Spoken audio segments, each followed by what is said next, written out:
शोषण के विरुद्ध अधिकार, right to speech, right to right to expression का अधिकार, right against exploitation, right to freedom, धर्म की स्वतंत्रता का अधिकार, राइट टू शिक्षा का अधिकार,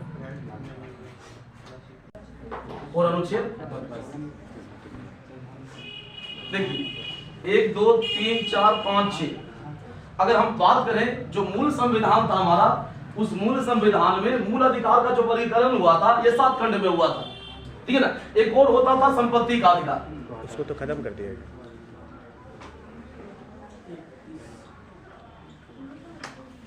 ठीक है ना। लेकिन इस संपत्ति के अधिकार का अगर हम बात करें तो संविधान के 44वें संशोधन के जरिए इसको मूल अधिकार वाला भाग से हटा दिया गया, और जब इसको मूल अधिकार वाला भाग से हटा देवल जाएगा, ठीक है ना, तो ये समाप्त हो गया। और जहां तक मूल अधिकार का सवाल रह गया तो वर्तमान में कितना मूल अधिकार है हमारे पास? 6। मूल संविधान में कितना था? 7। वर्तमान में कितना? 6। ठीक है ना। इसमें जो पहला टॉपिक है आपका यह है समता का अधिकार। समता के अधिकार वाला जो खंड है आपका, इसमें अनुच्छेद कहां से कहां तक है? 14 से 18 तक, ठीक है ना। इसमें अगर हम सबसे पहला बात करें संविधान का अनुच्छेद 14, तो संविधान का अनुच्छेद 14 कहता क्या है? संविधान का जो अनुच्छेद 14 है, ये 14 क्या कहता है?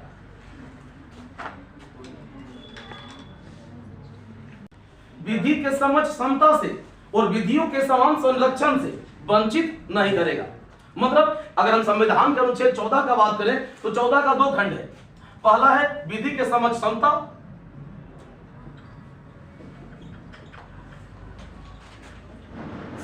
और दूसरा है विधियों का समान संरक्षण।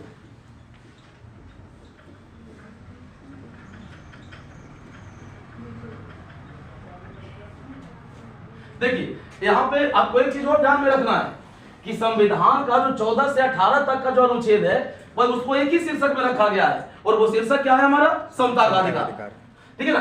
लेकिन उस 14 से 18 तक में अगर हम बात करें तो संविधान का जो अनुच्छेद 14 है आपका, ये सबसे अधिक व्यापक क्षेत्र में लागू होता है, और इसलिए संविधान के अनुच्छेद 14 को समता खंड कहा जाता है। क्या कहा जाता है? समता खंड, ठीक है ना। तो संविधान का अनुच्छेद 14 है हमारा, ये विधि के समक्ष समता और विधियों का समान संरक्षण, ये इस तरह का 2 प्रबंध किया गया है यहाँ पे, ठीक है ना। सबसे पहला चीज आपको ये देखना है कि भारत के संविधान में जो विधि के समक्ष समता का संकल्पना है, ये ब्रिटेन के संविधान से लिया गया है। कहां से? ब्रिटेन से। और विधियों का समान संरक्षण, ये जो संकल्पना है आपका, ये कहां से लिया गया है? अमेरिका से। मतलब अगर हम संविधान के अनुच्छेद 14 का बात करें तो संविधान के अनुच्छेद 14 का 2 खंड है।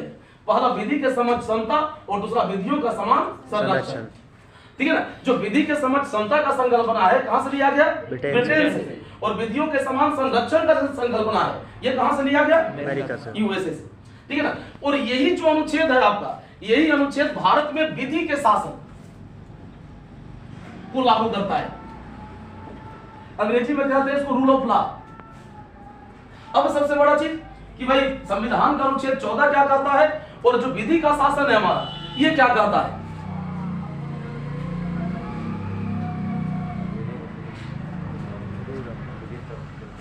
हाँ? विधि का शासन क्या होता है? सबसे पहला चीज तो आप ये समझिए कि संविधान का जो अनुच्छेद 14 है, इसका 2 खंड है। पहला खंड क्या है? विधि के समक्ष समता। विधि के समक्ष समता करने का हमारा मतलब यह होता है कि विधि के समक्ष प्रत्येक व्यक्ति बराबर है, ठीक है ना। मतलब विधि जो है ये व्यक्ति व्यक्ति के बीच न तो धर्म के आधार पर, न जाति के आधार पर, न आर्थिक हैसियत के आधार पर, न सामाजिक प्रतिष्ठा के आधार पर, मतलब किसी भी आधार पर भेदभाव नहीं करता है। मतलब विधि के नजर में प्रत्येक व्यक्ति जो है बराबर है, चाहे वो व्यक्ति मुख्यमंत्री हो सकता है और चाहे वो व्यक्ति एक साधारण आदमी हो सकता है, चाहे वो व्यक्ति चीफ सेक्रेटरी हो सकता है और चाहे वो व्यक्ति एक प्यून हो सकता है, ठीक है ना। कहने का मतलब ये कि जो विधि के समक्ष समता का संकल्पना है, ये जो संकल्पना है हमारा, ये व्यक्ति व्यक्ति के बीच किसी भी प्रकार का भेदभाव से इनकार करता है, मतलब भेदभाव को रोकता है। मतलब कानून के नजर में अगर हम कहें तो कानून के नजर में हर व्यक्ति बराबर है, चाहे उसका धर्म कुछ भी हो, उसका आर्थिक हैसियत कुछ भी हो, उसका जाति कुछ भी हो, ठीक है ना। मतलब जो विधि है ये व्यक्ति व्यक्ति के बीच में किसी भी आधार पर भेदभाव नहीं करेगा। और इसका जो दूसरा टर्म है यह है विधियों का समान संरक्षण। इसका मतलब क्या होता है? तो विधियों के समान संरक्षण करने का मतलब यह होता है कि भाई अगर प्रत्येक व्यक्ति जो समान परिस्थितियों में समान विधि के द्वारा शासित किया जाएगा, मतलब समान परिस्थिति में आने वाला प्रत्येक व्यक्ति एक समान विधि से शासित किया जाएगा, ठीक है ना। मतलब जो विधि है ये किसी भी प्रकार से भेदभाव नहीं करेगा, ठीक है ना। लेकिन अगर हम यहाँ पे सबसे पहला चीज यहाँ पे हम एक टर्म जोड़ रहे हैं कि समान परिस्थितियों में आने वाला प्रत्येक व्यक्ति समान विधि के द्वारा शासित किया जाएगा, लेकिन अगर परिस्थिति भिन्न है और परिस्थिति न्यायोचित है, ठीक है ना, तो विधि में परिवर्तन भी हो सकता है। ये कह लीजिए कि मान लेते हैं, हम यहाँ पे बस इतना बता रहे हैं कि समान परिस्थिति में आने वाला प्रत्येक व्यक्ति समान विधियों के द्वारा शासित किया जाएगा, लेकिन अगर परिस्थिति भिन्न भिन्न है और परिस्थिति न्यायोचित है तो भिन्न भिन्न विधियों का प्रयोग किया जा सकता है। जैसे कि एग्जांपल देते हैं हम आपको, मान लेते हैं कोई बहुत प्रतिष्ठित व्यक्ति है, ठीक है ना, वो प्रतिष्ठित व्यक्ति किसी मामले में चल गया, कोई मामला हो सकता है, ठीक है ना, और उसका जो मामला चला, ठीक है ना, किसी भी न्यायालय में जा सकता है, सुप्रीम कोर्ट में गया मामला उसका, ठीक है ना, और सुप्रीम कोर्ट उसको किसी आधार पर बेल दे दिया, हो सकता है उसका आर्थिक रसूख के आधार पर दे दे या किसी भी आधार पर दे दे, ठीक है ना। दोबारा कल के डेट में हमें साधारण आदमी है और हमारे साथ उसी तरह का घटना घट गया, मेरा मामला भी कोर्ट में जाएगा, ठीक है ना, तो हम वहां पे कोर्ट को यह बता सकते हैं कि भाई ऐसा परिस्थिति पिछला बार भी बना था जब इसमें फलाना आदमी इन्वॉल्व था और फलाने आदमी को इस आधार पर बेल दिया गया था, इसलिए हमको भी बेल मिलना चाहिए, ठीक है ना। ये हुआ समान परिस्थिति कि अगर आप समान परिस्थिति में हैं तो समान विधि के द्वारा शासित किए जाएंगे, लेकिन अगर परिस्थिति भिन्न है और परिस्थिति न्यायोचित है, ठीक है ना, तो भिन्न भिन्न विधि का प्रयोग किया जा सकता है, ठीक है। जैसे एग्जांपल देते हैं हम आपको, अगर हम भारत का बात करें तो हमारे यहाँ आयकर टैक्स स्लैब बनता है ना, ठीक है। जैसे कहा जाता है एक मोटा मोटी, हम एग्जैक्ट इकोनॉमिक्स के हिसाब से डिफिनेशन नहीं दे रहे हैं आपको, ठीक है ना। जैसे मान लेते हैं कि सरकार एक नियम बनाती है कि अगर कोई व्यक्ति जिसका आमदनी 5 लाख से कम है, ठीक है ना, इसको हम कर मुक्त रखेंगे। अगर किसी व्यक्ति का आमदनी 5 से 10 लाख है, इसको हम 10% के दर से टैक्स लगाएंगे। अगर किसी व्यक्ति का आमदनी 10 से 20 लाख है, इसको हम 20% के दर से टैक्स लेंगे। और अगर किसी व्यक्ति का आमदनी 30% से ज्यादा है, 20% से ज्यादा है, इसको हम 30% के दर से टैक्स लगाएंगे। अब बताइए यहां समता कहां है? यहां पे समता कहां है? समता नहीं है। समता होने का मतलब क्या होना था? या तो कर मुक्त रखते तो सबको कर मुक्त रखते, और अगर हम कर लगाते तो सब पर एक ही दर से कर लगाते, चाहे उसका आर्थिक कैसे कुछ भी रहे। कोई आदमी अगर 5 लाख कमा रहा है वो भी उतने का दर से कर देगा, और कोई आदमी अगर 5 लाख कमा रहा है, ठीक है ना, वो भी उतने का दर से कर देगा। लेकिन ये जो परिस्थिति होता ना, देखिए यहाँ पे सबसे बड़ा चीज तो ये कि अगर हम कर राजस्व का बात करें तो कर राजस्व आय का सबसे बड़ा स्रोत होता है, ठीक है ना। और यहाँ पे जो अलग अलग परिस्थिति हम बनाए हैं, ये परिस्थिति न्यायोचित है। यहाँ पे हम ऐसा नहीं कर रहे कि अगर 5 से 10 लाख वाला कोई व्यक्ति कमा रहा है और वो व्यक्ति भाई फलाना जाति का हो सकता है, वो फलाने धर्म का हो सकता है, ठीक है। यहाँ पे हम कुछ भी नहीं कर रहे, मतलब इस 5 से 10 लाख वाला जो नियम है हमारा, इसमें हर व्यक्ति, चाहे वो किसी भी जाति का हो, चाहे वो किसी भी धर्म का हो, चाहे वो किसी भी वर्ण का हो, मतलब हर मामले में अगर हम कहें, ठीक है ना, तो यहाँ पे व्यक्ति को हम बराबर रखे हैं। चाहे आपका आर्थिक हैसियत कुछ भी हो, चाहे आपका धर्म कुछ भी हो, चाहे आपका जाति कुछ भी हो, तो यहाँ पे ना हम किसी विशिष्ट जाति को लिए हैं, ना हम किसी विशिष्ट धर्म को लिए हैं, ना हम किसी विशिष्ट वंश को लिए हैं। मतलब इस परिस्थिति में आने वाला प्रत्येक व्यक्ति के लिए ये नियम लागू होगा, चाहे वो किसी भी जाति का हो, किसी भी धर्म का हो, किसी भी वर्ग का हो, ठीक है ना। इसीलिए यहाँ पे अगर हम बात करें तो परिस्थिति को मतलब हम न्याय भी कर सकते हैं। ऐसा नहीं है कि भाई यहाँ पे व्यक्ति व्यक्ति के बीच अन्याय किया गया है, यहाँ पे अन्याय नहीं है, ठीक है ना। बस हम यहाँ पे एक नियम ये बना दिए कि अलग अलग आय वर्ग वाला जो व्यक्ति है ना, ये अलग अलग दर से आय कर देगा, ठीक है ना। तो ऐसा नहीं कि हमको स्लैब बनाने का अधिकार नहीं है, हम इस तरह का स्लैब कर सकते हैं, मतलब इस तरह का हम वर्गीकरण कर सकते हैं, लेकिन वर्गीकरण हर हमेशा युक्त होना चाहिए, न्यायिक होना चाहिए। अगर जो वर्गीकरण हम किए और वर्गीकरण अगर युक्त नहीं होता, ठीक है ना, तो इसको समाप्त किया जा सकता है। जैसे कि हम एक नियम बना सकते हैं कि अगर 5 से 10 लाख वाला वर्ग में कोई फलाना जाति का व्यक्ति आया, ठीक है ना, तो उसको 10% के हिसाब से कर देना होगा, और फलाना जाति का व्यक्ति आएगा तो उसको कर नहीं देना होगा।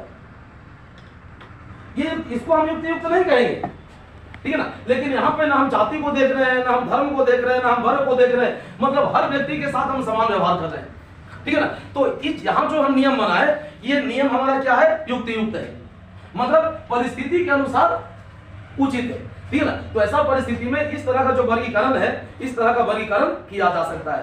कहने का मतलब ये कि अगर कोई व्यक्ति समान परिस्थिति में है तो समान विधि के द्वारा शासित किया जाएगा, लेकिन अगर परिस्थिति भिन्न है और परिस्थिति न्यायोचित है तो हम अलग अलग व्यवहार भी कर सकते हैं, ठीक है ना। अगर ऐसा करने का अधिकार हमारे पास नहीं होता तो हम क्या करते कि हर व्यक्ति को या तो हम एक ही दर से कर लगाते या हम हर व्यक्ति को कर से मुक्त रखते, ठीक है ना। और अगर परिस्थिति मतलब अगर कहने का मतलब क्या हुआ कि अगर हम यहाँ पे अन्याय करते तो अन्याय करने में क्या करते कि हम फलाना जाति या फलाना धर्म वाले लोग को ये कहते कि आपको कर अदा करना है, और फलाना जाति फलाने धर्म वाले को ये कहते कि आपको कर नहीं अदा करना है, ये अन्याय हो जाता, ठीक है ना। लेकिन यहाँ पे हम सबको एक समान देख रहे हैं, इसलिए ये जो है ना, ये अन्याय नहीं है, ठीक है ना। और जहां तक संविधान के अनुच्छेद 14 का सवाल रह गया, तो संविधान के अनुच्छेद 14 के साथ एक शब्द जुड़ता है, विधि का शासन। जो विधि का शासन होता है, इस संकल्पना का सबसे पहला जो प्रयोग हुआ था एबी डाइसी के द्वारा हुआ था। किनके द्वारा हुआ था? एबी डाइसी के द्वारा। अगर हम एबी डाइसी का बात करें तो एबी डाइसी विधि के शासन के लिए 3 शर्तों को महत्वपूर्ण मानते हैं। पहला, विधि के समक्ष समता, दूसरा विधियों का समान संरक्षण, और तीसरा अगर हम कहें तो संविधान के क्रम में देखें या उसके व्याख्या के क्रम में देखें या कानूनी विषय के संदर्भ में देखें, ठीक है ना, तो न्यायपालिका का जो निर्णय होता है ये अंतिम होता है और ये सर्वसम्मत होता है, ठीक है ना। मतलब न्यायपालिका संविधान का व्याख्या करने का अधिकार किसका होता है? न्यायपालिका का, ठीक है ना। विधि का व्याख्या करने का अधिकार किसका होता है? न्यायपालिका का। और न्यायपालिका जो व्याख्या कर दिया, ये व्याख्या अंतिम होगा और यही व्याख्या सर्वमान्य होगा। अगर ये तीनों विशेषता यहाँ मौजूद है, ठीक है ना, मतलब विधि के शासन के लिए 3 शर्त का होना आवश्यक है। पहला, विधि के समक्ष समता, दूसरा विधियों का समान संरक्षण, और तीसरा न्यायपालिका की स्वतंत्रता, ठीक है ना। और ये तीनों के आधार पर ही हम कहते हैं कि भाई विधि का शासन है या विधि का शासन नहीं है। अगर हम भारत के संविधान का बात करें तो भारत के संविधान में दोनों तत्व आया। जहां तक संविधान के व्याख्या करने का सवाल रह गया तो संविधान का अंतिम व्याख्याकर्ता कौन है? भारत का उच्चतम न्यायालय, ठीक है ना। और उच्चतम न्यायालय के व्याख्या को ही अंतिम माना जाता है। जैसे एक उदाहरण देते हैं हम आपको, भाई आपके संविधान में कहीं नहीं लिखा गया है कि विदेश यात्रा आपका मूल अधिकार है। आपके संविधान में कहीं नहीं लिखा गया है कि झंडा फहराना आपका मूल अधिकार है। आपके संविधान में कहीं नहीं लिखा गया है कि स्वच्छ पर्यावरण आपका मूल अधिकार है। आपके संविधान में कहीं नहीं लिखा गया है कि भोजन प्राप्त करना आपका मूल अधिकार है। लेकिन सुप्रीम कोर्ट यह अधिकार दिया है आपको, और यह अधिकार दिया किस क्रम में है? तो संविधान के व्याख्या के क्रम में, ठीक है ना। तो जहां तक सुप्रीम कोर्ट का सवाल रह गया तो हमारे यहाँ अगर हम भारत का बात करें तो भारत का जो सुप्रीम कोर्ट है हमारा, ठीक है ना, ये कहीं ना कहीं संविधान का अंतिम व्याख्या करता है और उस व्याख्या को सर्वसम्मति से हम स्वीकार करते हैं, ठीक है ना। मतलब उस व्याख्या पर जनरली हम उंगली नहीं उठाते हैं और उसी के व्याख्या को अंतिम माना जाता है। इसलिए जो 3 विशेषता होना चाहिए, ये तीनों विशेषता भारत के संविधान में मौजूद है, ठीक है ना। इसलिए अगर हम भारत का बात करें तो हमारे यहाँ तो ये जो धर्म प्रयोग होता है, विधि का शासन, ठीक है ना, ये कहीं ना कहीं भारत के लिए भी लागू होता है, ठीक है ना। लेकिन अगर हम विश्व न्याय सूचकांक का बात करें, ठीक है ना, तो एक विडंबना ये भी हो जाता है कि भाई तीनों विशेषता भी हमारे पास मौजूद है, और तीनों विशेषता को मौजूद होने के बावजूद अगर न्यायिक सूचकांक का हम बात करें तो न्यायिक सूचकांक में हमारा जो स्थान आता है ये 60 से ऊपर आता है। तो आखिर ऐसा क्यों है?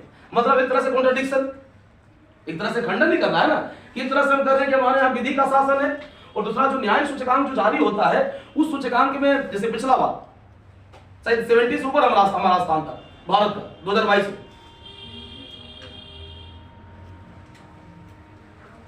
तो इस तरह का जो परिस्थिति बना है, इस तरह का परिस्थिति निर्मित कैसे हुआ है, इस चीज को भी समझना होगा आपको। यहां तक समझ में आया?